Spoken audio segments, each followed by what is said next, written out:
Films present.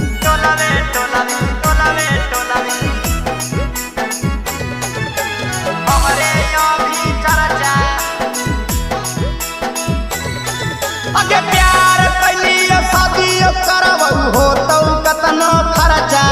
अगे प्यार कैलियो शादी करबहु हो तो कतनो खर्चा। अगे टोलावे चलो हो छौड़ी हमरे अभी चर्चा।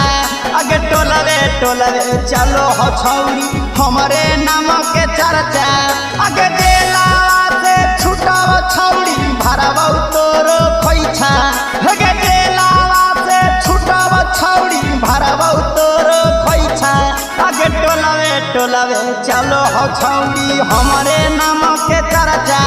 अगे टोलावे चलो हो छौड़ी हमरे अभी चर्चा। हमरे अभी चर्चा। हमरे अभी चर्चा। टोलावे चलो हो छौड़ी हमरे अभी चर्चा। चलो हो छौड़ी हमरे नाम के चर्चा।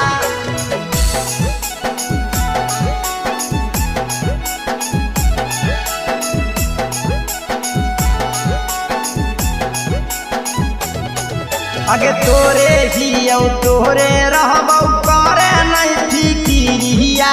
तोही हाथी सुने हमर जिए के सहरिया। हेगे तोरे हियौ तोरे रहबौ करे नहीं फिकिरिया। तोही हाथी सुने हमर जिए के सहरिया। महीना में 4 बेरी करो हियो शिव चर्चा। अगे महीना में 4 बेरी करो हियो शिव चर्चा। अगे टोलावे चलो हो छौड़ी हमरे अभी चर्चा। अगे टोलावे चलो हो छौड़ी हमरे नाम के चर्चा। हमरे अभी चर्चा। हमरे अभी चर्चा। टोलावे चलो हो छौड़ी हमरे अभी चर्चा। चलो हो छौड़ी हमरे नाम के चर्चा।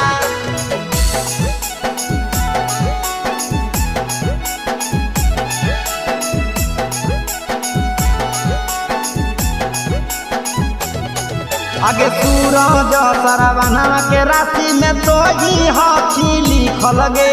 डालतौ जब मोगिया में से नूर रूप रहतौ खिलल गे। हेगे पवन रंजिता के राशि में तो ही हाथी लिखल गे। डालतौ जब मोगिया में से नूर रूप रहतौ खिलल गे। जानो है हमारा दुखन डीह में छौड़ी बाचा बाचा। अगे जानो है हमारा जमुई जिला में छौड़ी बाचा बाचा। अगे टोलावे चलो हो छौड़ी हमरे नाम के चर्चा। अगे टोलावे चलो हो छौड़ी हमरे अभी चर्चा। देख ले खोल के पर्चा। Presented by Rama Films.